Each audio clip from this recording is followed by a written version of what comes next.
and welcome to the Legacies We Leave, conversations on fulfillment, joy, and purpose. Today, I have the pleasure of having my friend and fellow coach, Marcelle Crinean, with us.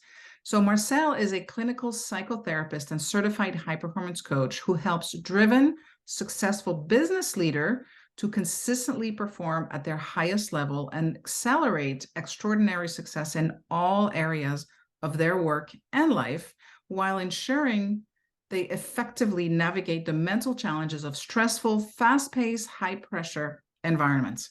Having previously worked in the corporate world for almost 2 decades and holding several senior positions, including Senior Director of Global Product Management for a $6.2 billion multinational data analytics company and VP of Product Management for a leading customer engagement software company, Marcelle has a particular interest in working with women executives who have a track record of success, but are limited by their loud inner critic who stops them from achieving their full potential and becoming the confident, inspiring leaders they know they can be. Simply put, Marcelle's mission is to significantly impact the lives of those she works with and help them perform at their best and go further than they have ever before without sacrificing what matters most. Marcelle, welcome. Thank you for having me. Oh, so excited to have you here with us. So excited to be here. Good. So let's just jump right in and get started. So why don't you tell us a little bit about your entrepreneurial journey, how you transitioned from your more traditional career to where you are now, and why did you decide to start your own business? That word entrepreneurial always gets me because it's never how I think of myself. So I guess I have had a traditional career, as you just read out, but I haven't really necessarily thought of it as traditional. Kind of underlying it, my whole ethos for life is you should enjoy your life. You get one chance, you need to make the most of it and live it. And I got that because my father died when he was 49 and I was 18. And he was too young, right? He was far too young. And I think even when I was 18, I was like, that's not right? That can't be me. I don't want to have got to that age, and where was my life, right? So it's always been on my mind that my life has to be enjoyable. So I picked a career that I loved. And I can honestly say I always enjoyed my career. There wasn't really a part of it that I didn't enjoy because I consciously made the decision every day to go to work. But I guess somewhere around my mid to late 40s, I had a health scare. And I think I heard one of your previous guests call her illness a gift, right? A gift of illness. And I think in the back of my mind, I'd always wanted to just do something different, right? I'd studied psychology at university in the 90s. I had a massive interest in mindset, how our brain impacts our quality of life, how language impacts our quality of life. And I'd always wanted to do something along that line, but I never quite had the confidence. I didn't want to give up the career and the money and the benefits that went with the career. But when I got ill, I kind of had no choice. I had to give up my work. And that's kind of how I got started, really. That gave me the courage to go, do you know what? Let's just see what happens. Let's see where it goes. And kind of 8 years later, this is where I am. You know, I listened to what you talk about. I didn't want to give up the salary and the benefits and the this and the that. And I think that's something that keeps so many people stuck, right? Yeah, because it's not just the salary, it's the benefits, it's, stock options, depending on how far up in the company you are. It's all of these things. I call them the golden handcuffs. I'm sure I'm not the only one, but it's really hard to break away from all of that. So what was it for you that really made that shift? So I kind of thought them other people are making a good living doing what I want to do. So there has to be a way of doing it. And could I imagine my life not doing it, if you know what I mean? So it's so I kind of thought, there has to be another way of making money, and I don't think I would like my life if I have to do what I'm doing now because there's no other way. Like, there has to be another way. So I think I just trusted that if somebody else could do it, why couldn't I? Like, it has to be possible, right? That whole kind of, you know, Roger Bannister ran the first 4-minute mile, and he was the first guy because nobody thought it could be done. And then once everybody realized it was possible, like, he held on to his record for like nanoseconds. So I think, you know, I've seen the possibility. I saw it was possible. I saw other people being successful, doing something that they loved, and I couldn't see why I couldn't do it as well. I think that's critical, because oftentimes we get, you know, we're stuck in our box. Yeah. And what I've heard women say is, I don't know what I would do, or I don't know what my purpose is, and other things like that. But it's like, sometimes if we just take a step back, that's one way of figuring out, okay, maybe there is another way, and maybe there is something else that I can do. In your case, and in Lorna's case, it was more, you had that incident that forced you essentially to take a second look and say, okay, if I don't do this, what can I do? And I think that's a good thing. You know, I don't know my purpose. I don't know what I would do. And I mean, neither did I, right? I just knew that it's kind of, how do you eat the elephant, right? One bite at a time. So I just picked something and went with it. And I've learned over the years that if I don't succeed at something, or I fail at something, it's not the end of the world. Like, we just try again. And so I didn't have that fear of failure. I just went with what felt right at the time. And I had no idea where it was going to go. I didn't know what my purpose was. I didn't know really where it was going to go. I could never have predicted 8 years ago, this is where I would be, not in a million years. And nobody does, right? We don't have a crystal ball. Nobody can predict what tomorrow is going to be like, let alone 8 years, 10 years. But we think we have to have it all figured out before we take the first step. And we don't have to have it all figured out. We just have to have the courage to take the first step. And if we happen to be going in the wrong direction, then we just navigate somewhere different, right? It's not like we have to fix our journey and we can never take a detour, or we can never change our destination. So, and I think that's a mistake that as humans we make a lot. We kind of go, well, I've made my decision now, I'm going to stick by it. And it's like, but why? That's like the dumbest thing. If it doesn't work, then change it, right? Don't do it. Even computers update their decision with new information. So yeah, I started on what I thought was a very exciting journey, and just decided to let it take me where it did. And that's the difference. You talk about it from a point of view of curiosity and excitement. Yes. Whereas other people look at it from the point of view of fear and scarcity. And that makes a very big difference, because the lens that you look through has a huge impact on the actions that you take. It does. And I still had the mortgage, and I still had all of those things, but I just knew there had to be a different way. Like, I couldn't be working till I was 65 or 70 years old for the man. That wouldn't have given me my whole purpose, which is to enjoy life. So there had to be a different way. And I think too, people think that purpose has to be this big gigantic thing. It really doesn't. No. It's very simple. Like you said, I'm here for a very short amount of time. I want to enjoy my life while I'm here. What's the best way to do that? And things change all the time. And what was right at one point in our life isn't necessarily right for the next part of our lives. So we have to also have that flexibility and that openness to say, you know what, that was right then, it's not right now. So what else can I do? Yeah, I think so. I think it's like that question, what do I want to be when I grow up? And it's like, well, maybe I'm not grown up yet, right? Because I still don't really know what I want to be or who I want to be.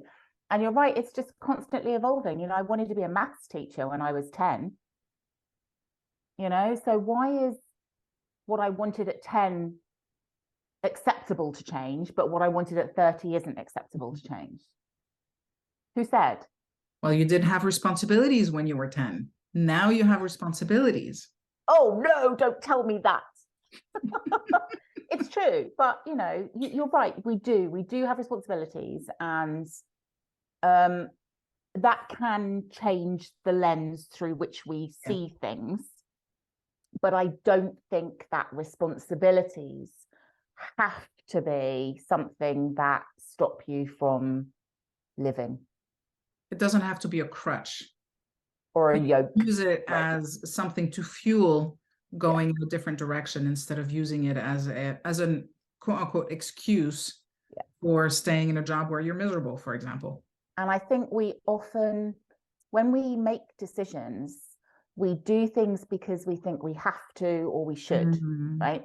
And that makes us feel like we're not in control of the decision, because it's almost like an external pressure on us. And we have to really kind of go, well, hold on a second, I don't have to do that. I could make different choices. I could live in a field and in a tent for the rest of my life and have no mortgage, right? I could, right? Do I want to? Not particularly. So I choose something different, but that's my choice. And I think we often discount choices because they're so unappealing or obviously not what I would choose, that we forget that what we're doing is still a choice. So the job I chose, the career I chose is still a choice.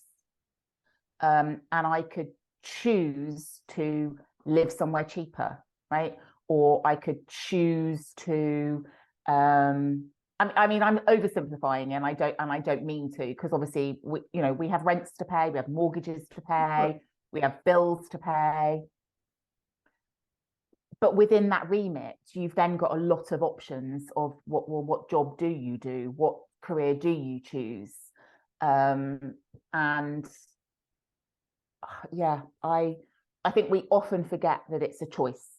It doesn't feel like a choice. I absolutely get that. It doesn't feel like a choice. And in today's market, we don't always have that luxury of too many choices. But at the end of the day, it's important to remember that you are making a choice. Okay, because some people choose not to go to work, right? Some people choose to not do that job. So what are they choosing instead? So it does all really come down to choice. And even if it doesn't, even if that's your only choice, if you think about it as a choice, it feels less pressured, less stressful.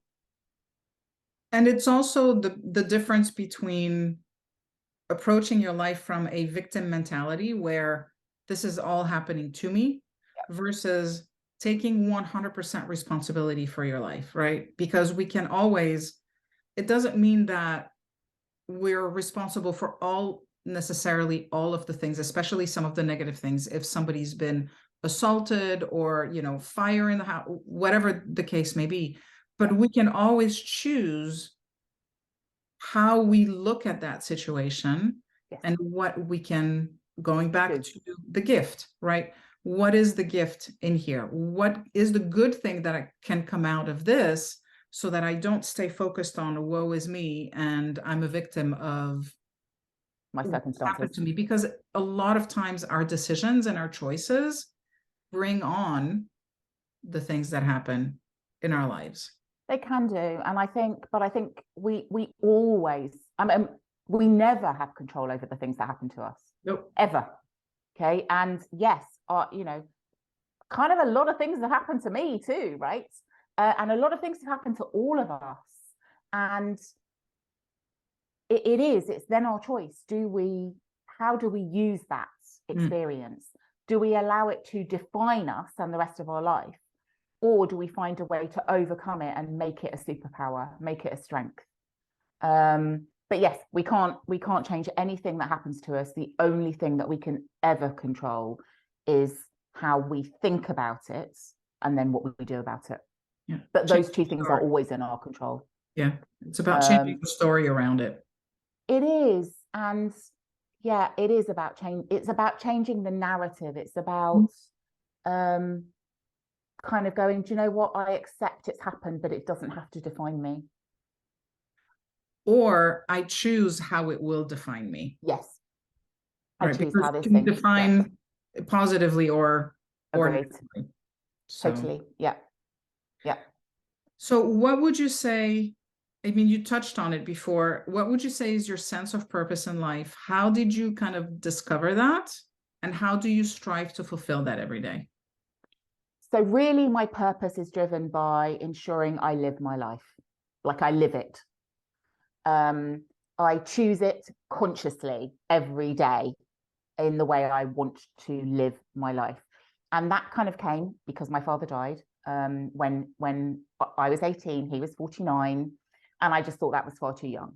And I remember it so clearly. And I remember going to work thinking, right, this, I have to enjoy every moment. I don't know when it's going to be my time. Not in a morbid way, more in a, because none of us know when it's going to be our time, right? I don't know when the last day is going to be. And it is that whole kind of, that question of when you're on your deathbed, no regrets. Remembers, exactly, no regrets. So I try to live my life with no regrets. And that means, not hurting other people, but also not hurting me, and living my life in the way that aligns with the best of who I am and the best of who I want to be. So it's been with me for a really long time, for nearly 40 years, that's been my purpose. So it's kind of running through my DNA now. And sometimes I lose sight of that, right? Sometimes I forget. Sometimes I wake up and I forget what's important. And then I remind myself, my friends are important. I value my friends hugely. And my job for 20 years meant that I didn't get to see my friends as much as I wanted to. And now, I've moved home 3 times in the last 3 years. And so I'm not as close to my friends as geographically, so I don't get to see them as much as I would like to. But it's about making conscious decisions, really. The way I choose to live my life that way is making conscious decisions about being happy. And that's not to say that I don't every now and again throw myself a self-pity party, right? Because I do. And no one else is invited. It's a self-pity party for one. And I will choose the snacks and the drinks. It's all my party. And I'll cry if I want to. But I will put boundaries around it. And I will go, right, this is not forever. This is just tonight. And at 11 p.m. it stops. Like music goes off, curfew's done, we're done. And I move on. So I will allow myself. Sometimes we just need to indulge the misery, right? Sometimes we just need to. I wouldn't say, like I'm a little miss positive all the time in a false way. I would just say I'm a realist, right? I balance the narrative, the story that my brain tries to tell me. I balance it with fact.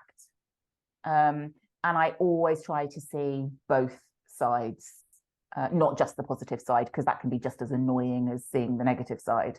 But I just try to just as detrimental. It really can, because it's just another story, right? And also feels very inauthentic when you come across somebody like that as well. So yes, but I try not to do that. I do try to be very balanced.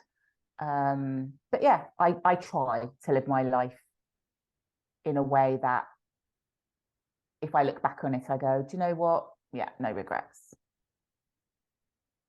It sounds like you talk about living consciously, which to me means you're living every day with intention. Yes. You show up because you know how you want to show up, you know who you want to be, you know how you want to interact with the people in your life and around you.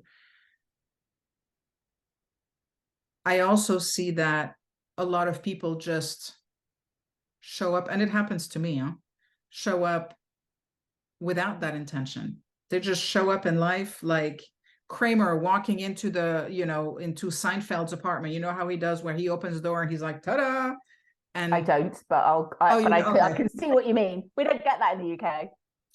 So and I've never watched the show, but that's the one scene that I can see in my mind's eye. But the people sometimes just like show up and expect things to go the way that they want it to go. But there is a certain element of how we show up that makes it happen the way that we want it to happen. It doesn't just, by and large, happen by chance. By chance, exactly right. And I think that's the key. So do I always show up intentionally? Of course I don't, right? Some days I just kind of daze my way through the day and then get to the end of the day and go, where did that go? Like, what did I do? What did I eat? Did I work? How did I waste my time? I do all of those things. But at the end of the day, then I can't be angry or cross or disappointed that it didn't turn out how I wanted it to, because I didn't do anything to make it different. Yeah. So I think that's the difference. Do I sometimes not show up intentionally? Yes, of course. Well, we're not robots. We're humans, right? I was going to say, I'm not a robot. I'm human. I'm not a number. But what I don't do is that whole, well, it should have gone like this and it should have gone like that, and that person didn't do this and this person. I don't play the blame game, and I don't judge because, well, I didn't. I guess it's a little bit like people who want to lose weight, but then sit and eat all the donuts and then get on the scales the next week and go, but I'm like I gained weight, and I'm like, you didn't do anything to change that, right? Yeah. Like if you did lose weight, that would have just been by chance, and like it's not like you can't expect the same result next week. Yeah. So yeah, I try to, I'm not a saint. I'm not a robot.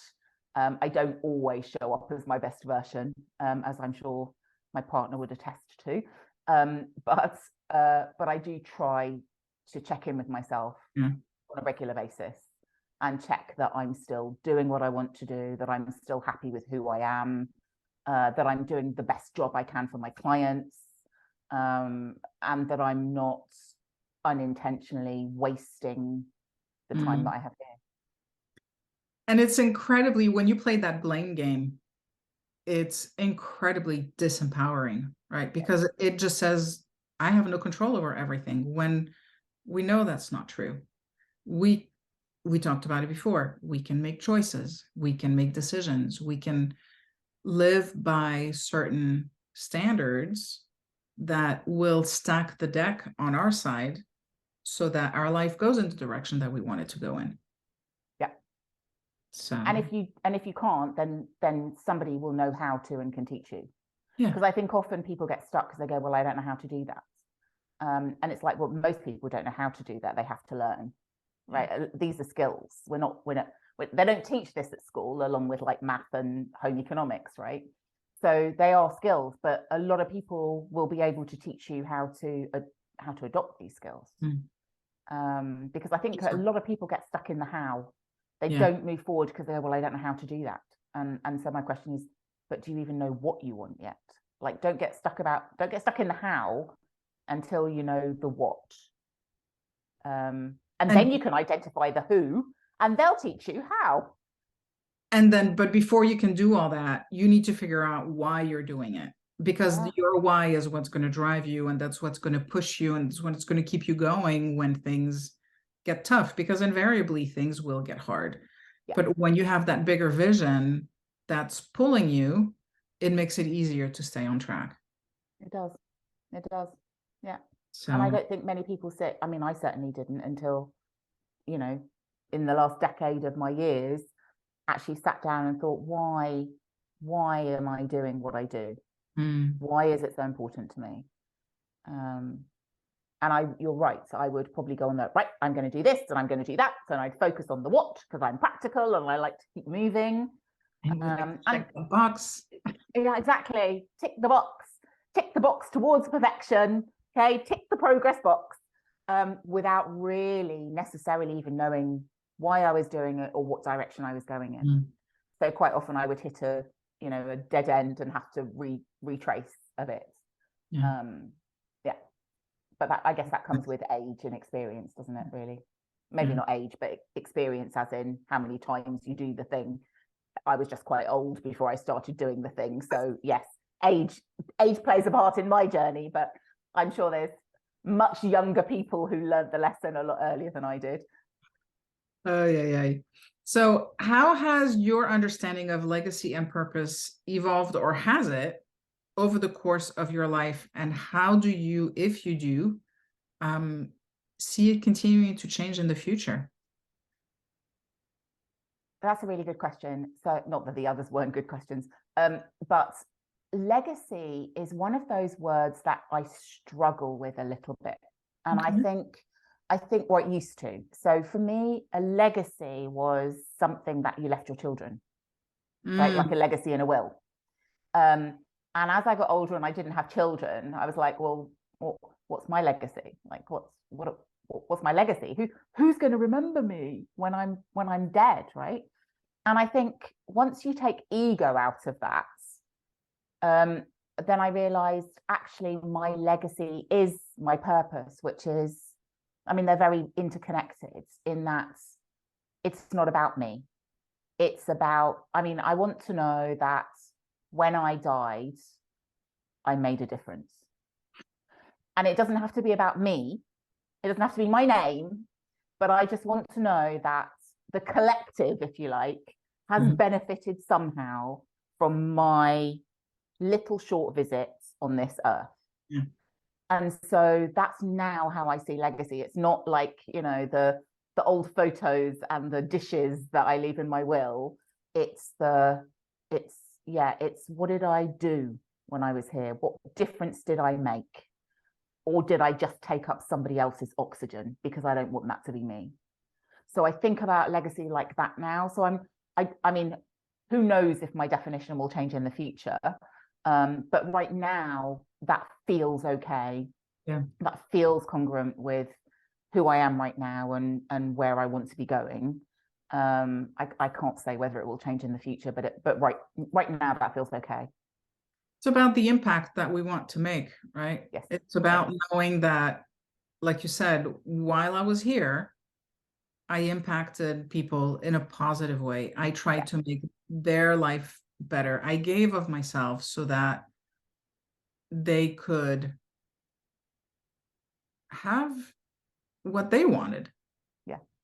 I think if you are able to, and this doesn't have to be in a way that's, it's not selfless in a way. It's not like I'm damaging myself by giving to somebody else. It's completely not selfless, right? Because it makes me feel better if I can help somebody. That's so it. I get something too, right? So that's not selfless. Like, I'm not only doing it for them, I'm doing it because it makes me feel better. Yeah. And not worse, right? If it made me feel worse, I probably wouldn't do it, right?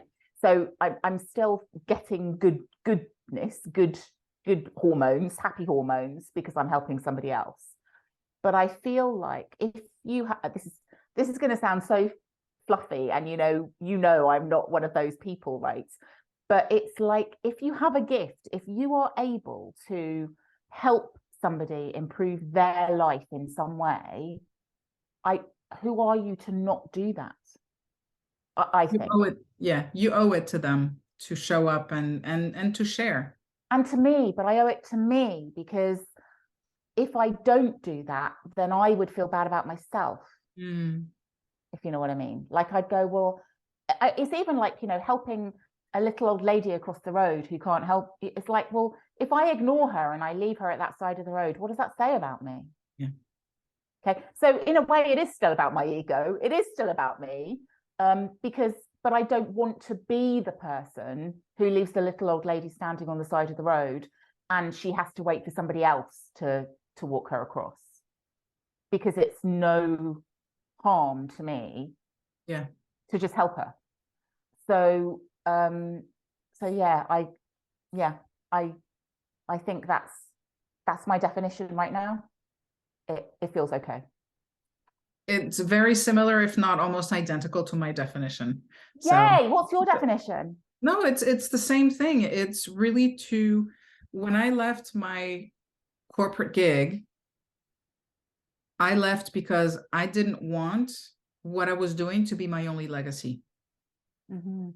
I wanted to do something that was going to make a bigger difference, and not just pushing papers, making phone calls, going to see a client, doing things that when I looked at it at the 10,000 foot view, I was like, it's not bringing me what I need to fill my soul. Yeah. And that's when it was like, okay, time to go. Yeah, we're done.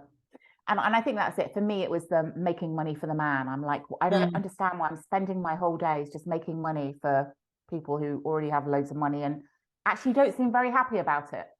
And that was it. So I just couldn't see the point anymore. And I think that's it. It's like, what's the point? And I think that's probably my question. It's like, what's the point? Yeah. Like, what's the point of doing this? And if there isn't one, so it goes back to your why. If there isn't one, why are you doing it? Yeah. What's the point? So yeah, I agree with you. It's the same thing. Same thing. The point is, money, and I got to keep a roof over my head, and it's all kinds of different things, but they're really just rationalizations. And when I say that, I don't mean that because you and I left our corporate gig that it's the right thing for everyone. But what I do believe is that when we approach things in a different way, when we change how we look at something, we were talking about before, victim versus, empowered point of view, it changes the ball game. So you don't have to be in a job and be miserable. You can be in that same job, and by changing how you look at it, how you interact with that job is completely different. Agreed. Because I used to be that person on a Monday morning going, oh, it's Monday, right? Oh, for you, it was Monday. For me, it was Sunday night with the headaches.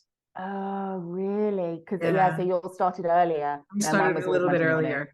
Yeah, no, like dreading the Monday morning, right? So it would be Monday morning, and then I would reset and go, but you picked this job. You like this job. Think of all the positives of this job.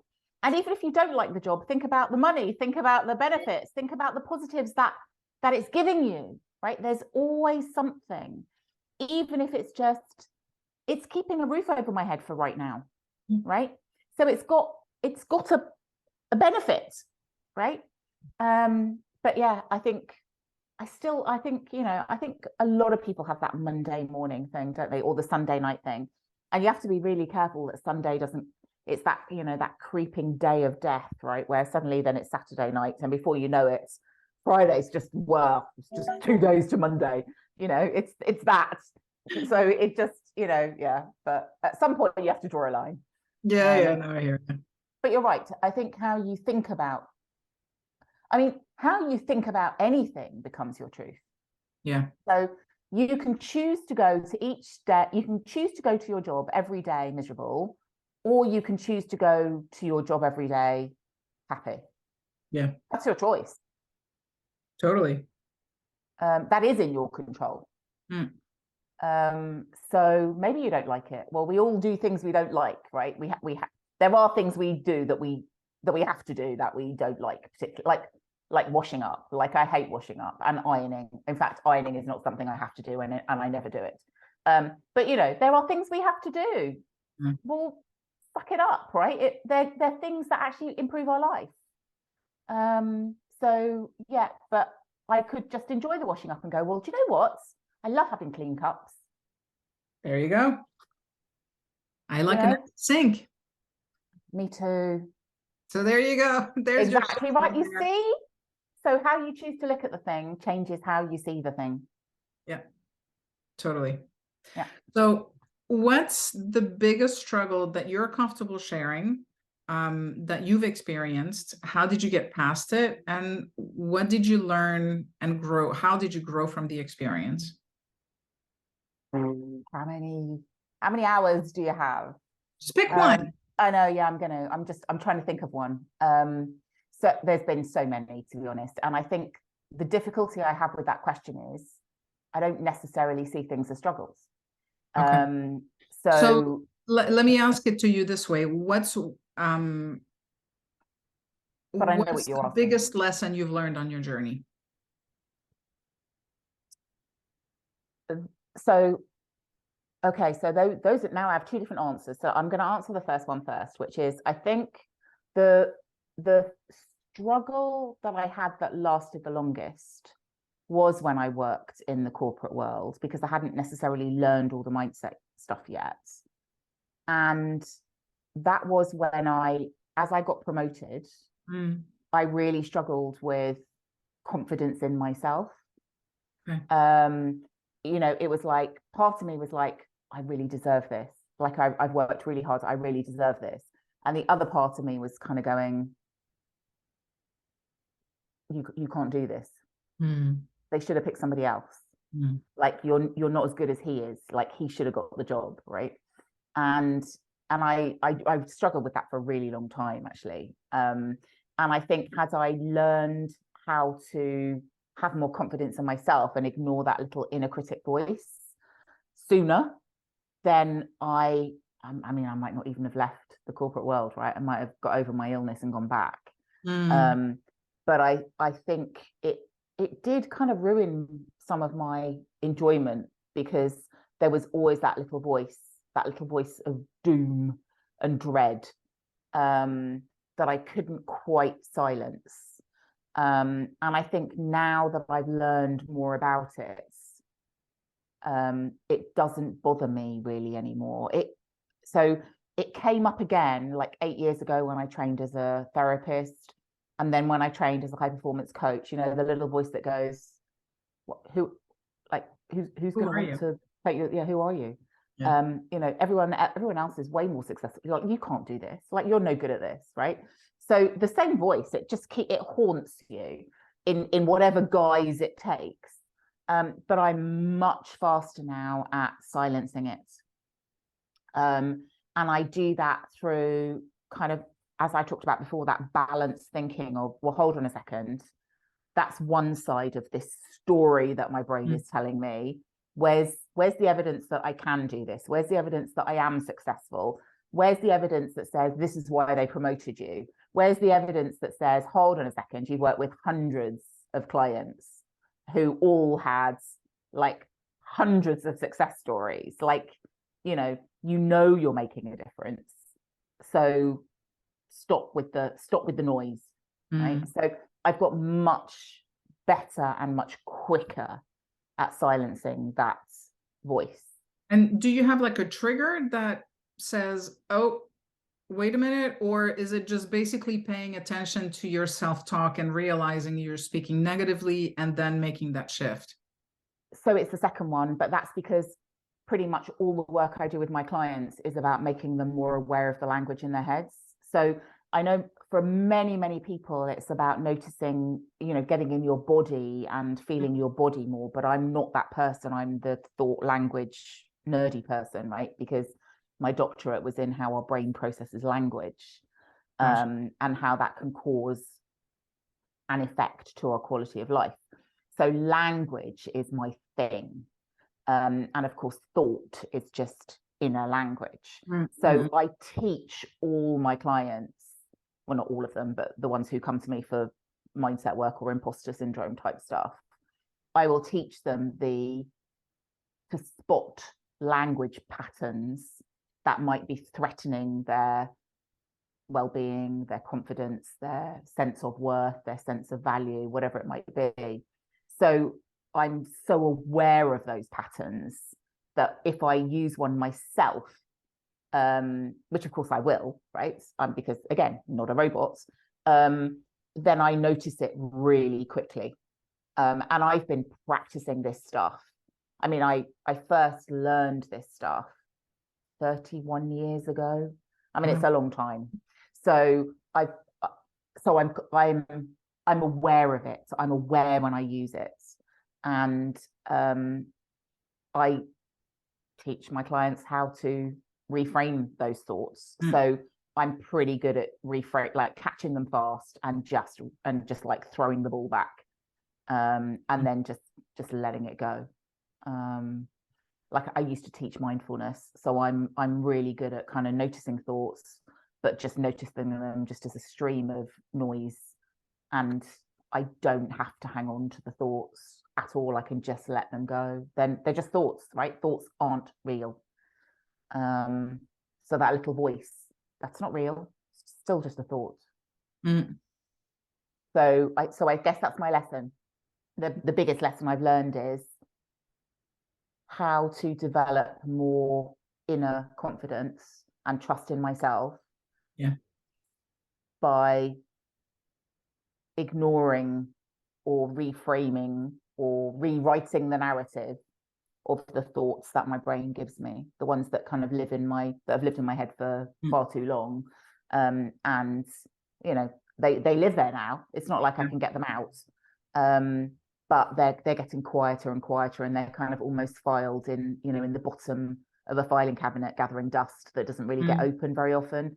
But occasionally somebody will go nosing in there and open the file and blow the dust off, and catch me by surprise. But yeah, I know what to do when it comes. Yeah. It boils down to what I've heard, and I can't remember who said it. I'm sure more than one person has said it, but you can't believe everything you think. Correct. In fact, you can't believe anything you think. Like they're just thoughts, right? Your brain constantly tells you stories. Don't believe the stories your brain tells you. Basically, yeah. Get curious. And it goes back to that thing you said at the beginning, right? Get curious. Kind of go, that's an interesting story. Is that fact? In fact, that's always the first question. How true is that thought on a scale of 1 to 10? How true is it? How factually correct is that thing? And more often than not, that thing is not factually correct. Okay, and kind of this is kind of what I say to my clients. It's like there are certain things that, you know, like I have 5 fingers on my hand, right? That's a fact. Or 4, and then somebody will go, no, you don't, you have 4 fingers and a thumb, right? So there's always different ways of seeing things. I don't, yeah, but you know, I have 4 fingers and a thumb on my left hand. That's a fact, right? You can't argue with it. So it's not a story. But the fact that, you know, my hand just twitches. Does it or does it not? Right? It's like, well, does anyone else notice it? Like, how would everyone else perceive it? So yeah, I think you're right. You can't believe everything your brain tells you. For sure, you can't. So, I'm just trying to be conscious of the time. So what would you tell a woman who is struggling to find her purpose? Stop struggling. Like, you don't need to know it, right? It doesn't know. Who said you have to know your purpose right now? Just one bite of the elephant at a time. Just take a step towards something that feels like it's aligned with what you want right now, and who you want to be, and what your values are, and what makes you happy.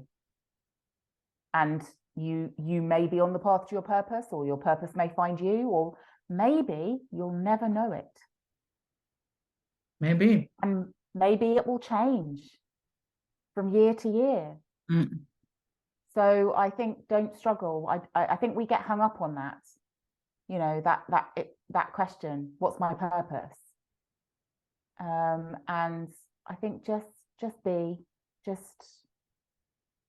it'll find you. You'll find it. Just keep moving towards happiness.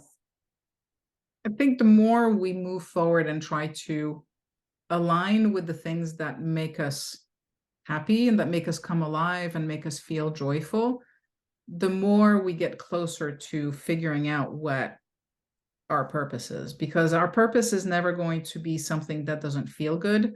It's never going to be something that leaves us feeling depleted or unhappy, or insert whatever negative emotion you want in there, it's always going to be something that makes you feel fulfilled, that makes you come alive. So I love the idea of, I don't need to figure out my purpose.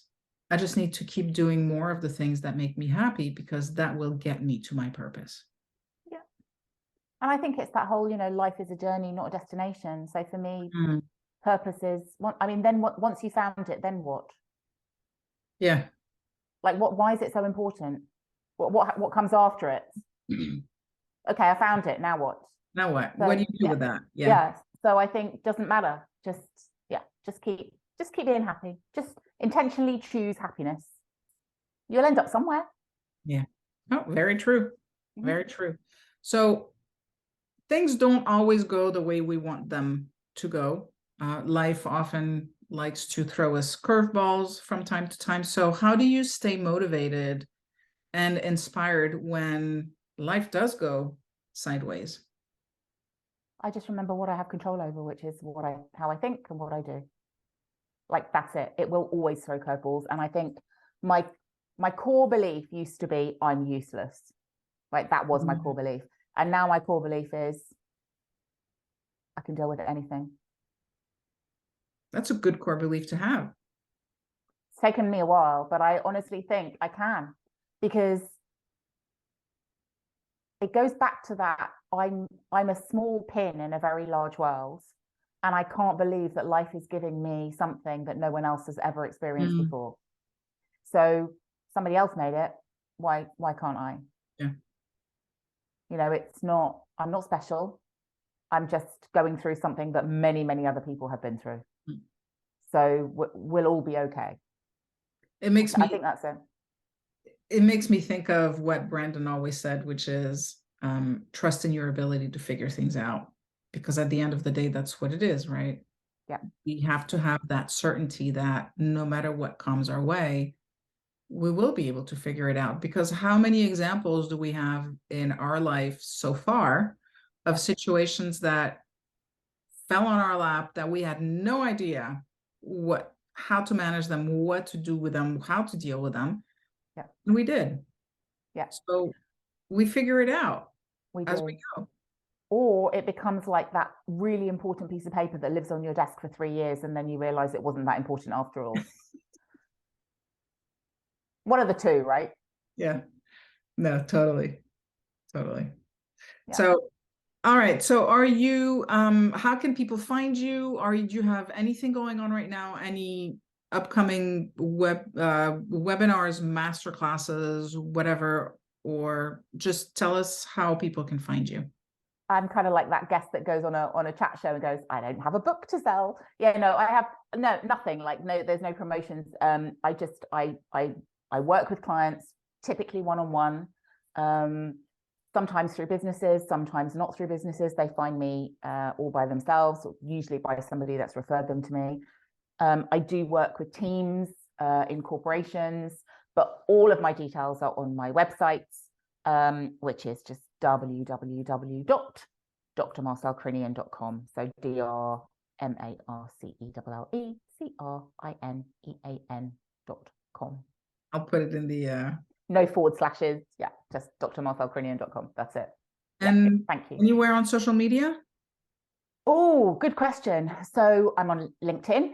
You can find me on LinkedIn as Dr. Marcelle Crinean. That's my page. I am on Instagram at Dr. Marcelle Crinean. And I'm not really on Facebook. So Instagram, LinkedIn, website. That's it, really. Yeah. Cool. So last one, and I think we've already covered it, but I will ask it anyways. What does living a purposeful life mean to you? So I think it means living it on purpose and with purpose. Okay. So on purpose, as in intentionally, and with purpose means with or aligned to where I want to be, right? Be happy, align with my values, align with the best of who I want to be, and who I am right now. So that's what it means to me, on purpose, with purpose. Nice. Love it. All right. Marcelle, it has been a pleasure. I just want to thank you for taking the time. I'm so glad that we could have this short discussion. You know, nothing is short with me. Did we go really over? I'm so sorry. No, it's all good. And let's stay in touch and we'll talk soon. Great. Thank you. Right. Thanks very much for having me. Thanks. My Bye. pleasure. Bye. Thanks. Bye.